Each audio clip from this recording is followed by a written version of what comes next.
On this farm in the rolling hill country of northern Maryland, the Holters, rallying to the call for more food, join the growing army of Victory gardeners. This is Dad Holter. He helps with the heavy work. Mother, well, she helps with most everything. Grandpa Holter, he says the only honest way to get a mess of peas or a crown of glory is to work for it. Brother Bill is in the Army, but Dick, 14 years old, takes his place. And this is Jane, just 16.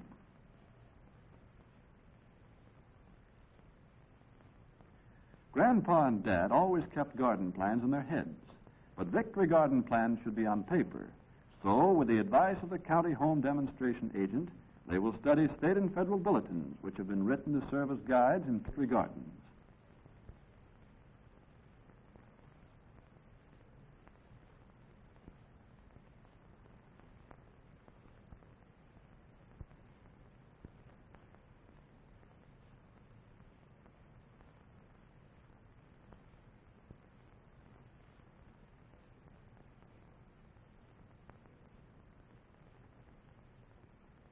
Now let's see on this little model of their quarter-acre garden the plan they work out. Here's the early garden. Here, 4 rows of early potatoes. Then 2 double rows of peas, early, medium, and late. 1 row of cabbage. Double row of carrots and beets, half a row of each. 1 double row of greens, spinach, mustard, turnips, and chard. Tomatoes, early and late, wilt-resistant. Peppers, half a row. Radishes, lettuce, and onions next to the house. Asparagus and rhubarb beds are at the side. Pole beans, 3 rows. 4 rows of sweet corn along the fence. And finally, 2 rows of lima beans complete the early garden.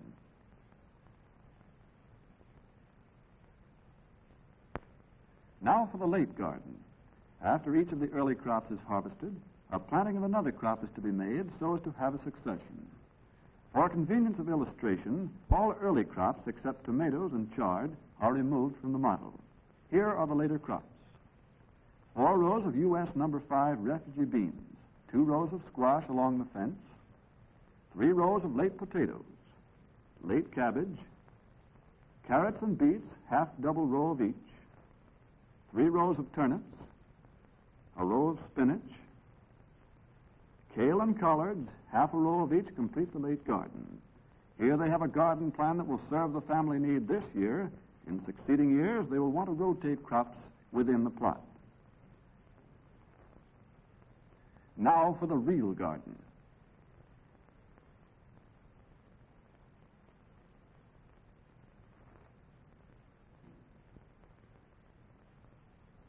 When the maples are in bloom, it's time to begin planting. When the moisture is just right, the soil won't ball or be sticky. It holds its shape when pressed, but crumbles easily when broken. Then it's right for working and planting. The garden is sunny, has good soil and drainage, and is well fenced. It was manured and plowed last fall. Now, after liming and harrowing, it is ready to plant.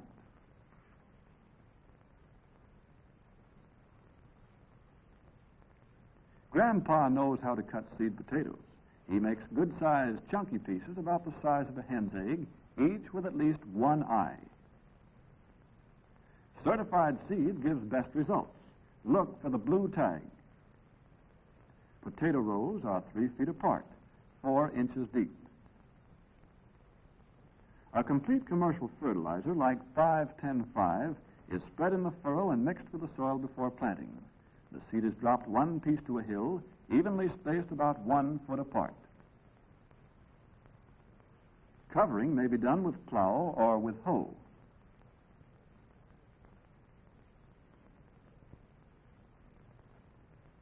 In running furrows for peas, a line or stakes are used to space them in double rows 3 feet apart. Treatment of peas and other vegetable seed with dust disinfectant helps to prevent seed rot and blights. A level teaspoonful of powder to 4 pounds of seed, well mixed until each seed is coated.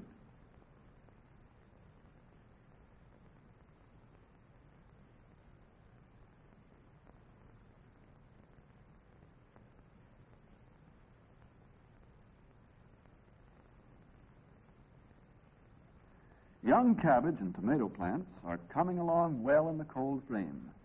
Being hardy, cabbages are planted early. Dick sets the roots deep and presses the soil firmly around them. If the ground is dry, he pours a little water into each hole before covering. A piece of tar paper, 2 inches square, with a slit to a hole in the center, will keep maggots away. The holders have best results with onion sets grown the previous year, though they could use seedlings or seed. The corner or handle of the hoe is used to make furrows for small seeds like lettuce, about a 1/2 inch deep.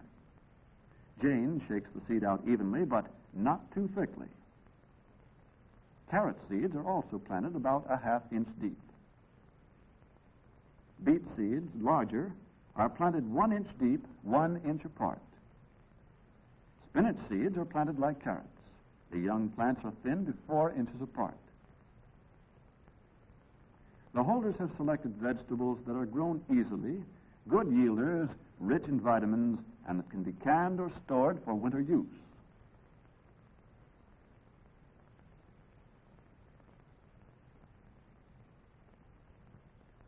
Plum trees are in bloom. Time to plant sweet corn. This is the Golden Cross Bantam, resistant to disease. 3 kernels to the hill of high germinating seed are enough.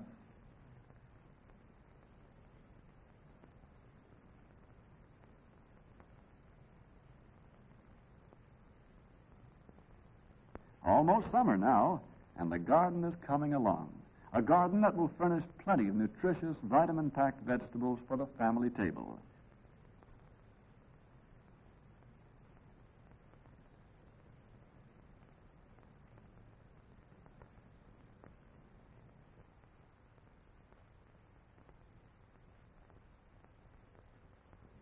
That is, if they ever reach the table. The paper still keeps the maggots away from the cabbage. Tomatoes are a must in every Victory garden, and lots of them. Plants are set out when danger of frost is over.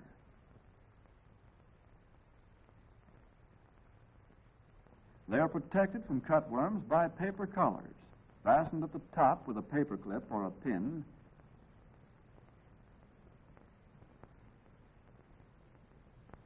At the bottom, by pulling the soil around them. A few peppers are desirable. The holders started these hot weather plants 7 weeks ago in the kitchen window.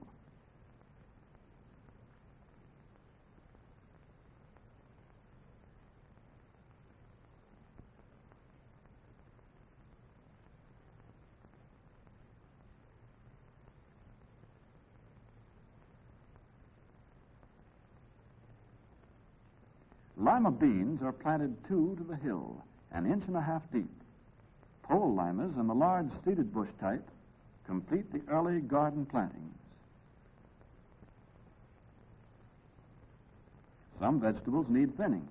Dick uses a garden mattock or hoe for the rough part, but finishing is done by hand. The chard is being thinned to 6 to 8 inches apart. The only way to get weeds out of a row of carrots is by hand, right now when they are small. Pigweed or amaranthus is a common, fast-growing weed. Another is lamb's quarter. They will quickly crowd out vegetables if not pulled. Thinning carrots is a pain in the back, for seedling carrots are little, and no mistake. But these young folks have keen eyes and nimble fingers. Weeds grow fast, and as Grandpa says, there's no tool that gets them all, but the Panzer hoe makes the job easier between the rows. Careful, not too close or too deep. You might cut the outer roots.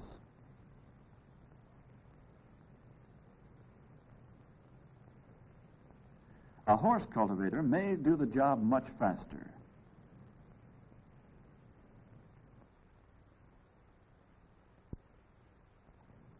This implement has attachments that will plant seeds of almost any size in rows or in hills.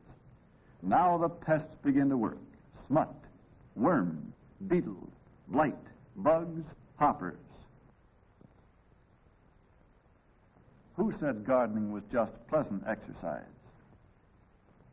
Here's the first pest, the common cabbage worm eating holes in the newest cabbage leaves. Like a good gardener, Dick is on the job to protect the crop from all these pests and diseases. The cabbage worm's mama, a small white butterfly, lays its eggs in the leaves. A serving of stomach poison with the cabbage should finish Mr. Cabbage Worm. Rotenone and pyrethrum dust have been made scarce by the war, so cryolite dust is used. Dick does a good job of it.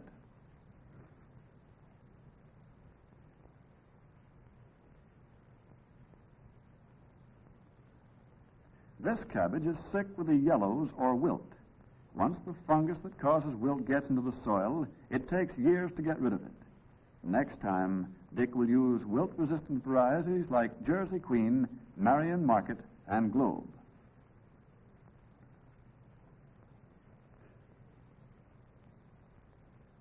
The easy way to control insects and diseases is to attack them before they become too numerous. Flea beetles eat holes in potato leaves. Bordeaux mixture and calcium arsenate combined is the remedy for insects and leaf diseases of potatoes.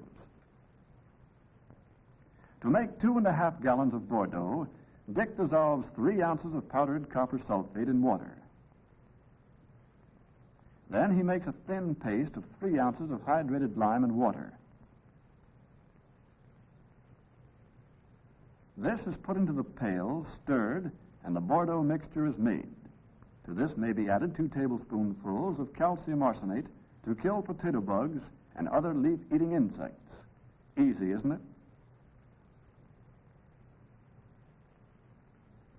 Bordeaux is also a good spray for grapes, tomatoes, and roses.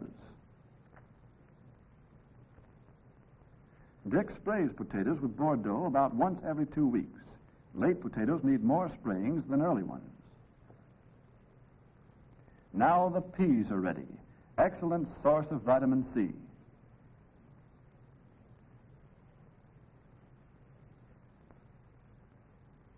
Cabbage, too, is ready to eat. Another excellent source of vitamin C, especially raw. It should be grown in every Victory garden. A solid 4-pound head, good for kraut or for storing. Cabbage is available in the garden over a long period.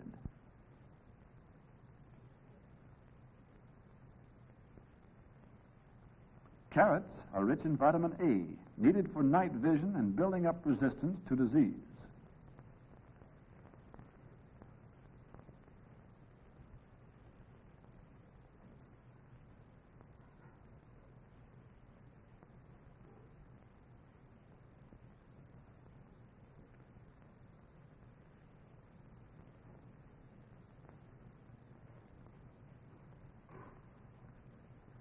Luscious raspberries are ripening. Such delicious small fruits should be in every Victory garden. Uh-oh, those pesky bugs again. This time it's the Mexican bean beetle, a bad pest in the south and east.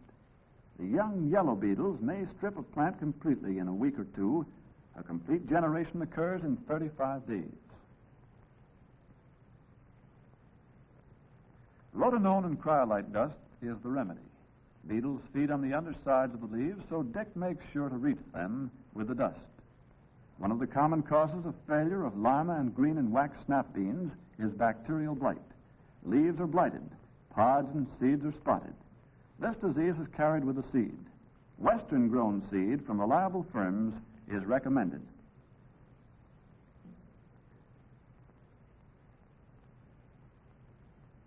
Tomatoes are troubled by wilt caused by a fungus that lives in the soil and attacks through the roots, getting into the sap-carrying tubes and shutting off the water supply. The plants die. This blackened, woody tissue is the sign of wilt. Only resistant varieties should be grown on wilt-infested land. The fungus does not damage seriously resistant varieties like Marglobe, Rutgers, Pritchard, and Pan America. A similar disease affects eggplant. Note the darkened tissue in the cut stem. The remedy is rotation of crops. The clean white appearance of this stem indicates a healthy plant. Here's the pesky old corn earworm. Eggs are laid and hatch in the silk. A mixture of white mineral oil and pyrethrum in the silk at the right time helps to control them. Smut, another corn enemy, attacks all parts of the plant. On tassels, it does not lower yields much, but on or below the ear, it is damaging. Leaf blights also affect corn. Sprays do not control these diseases, but resistant varieties of corn are being developed. Downy mildew is one of several leaf diseases that interfere with successful production of cucumber and related crops. Another is anthracnose. It affects both the leaves and the fruit. It spots and blights watermelons and muskmelons, decreasing yields and reducing quality of fruit. Bordeaux and copper lime dust are used for these diseases. This garden pest is easy to stop.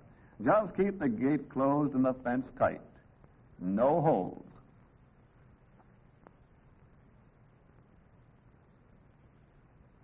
Zinnias are in bloom.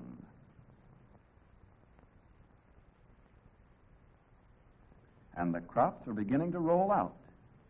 The last of the early Irish cobblers.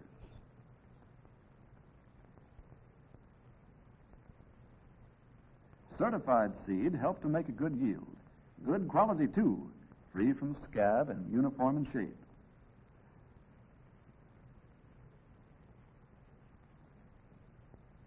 Much of the nutritional value of beets is in the tops, so it's wise to use them young when the tops are edible.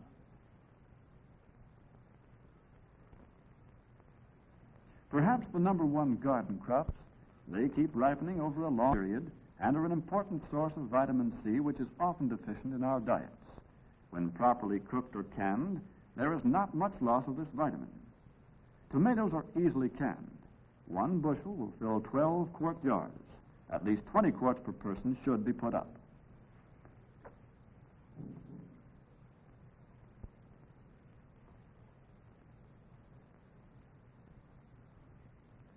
Corn tops against the sky.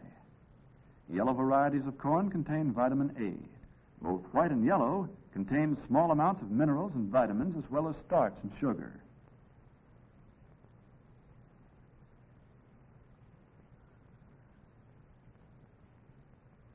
Green peppers, rich in vitamin C and A.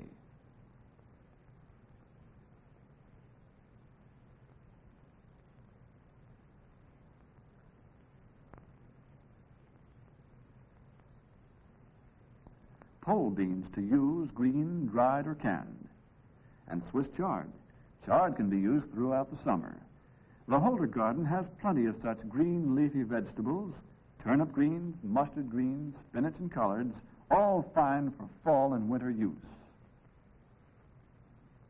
And that just about covers the Holder Victory Garden.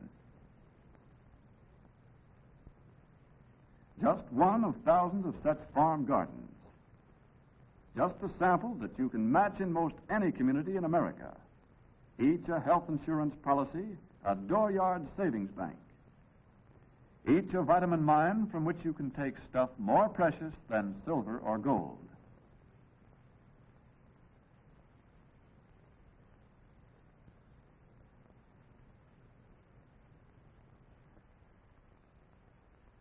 But remember what Grandpa says, no work, no garden. Get what that means.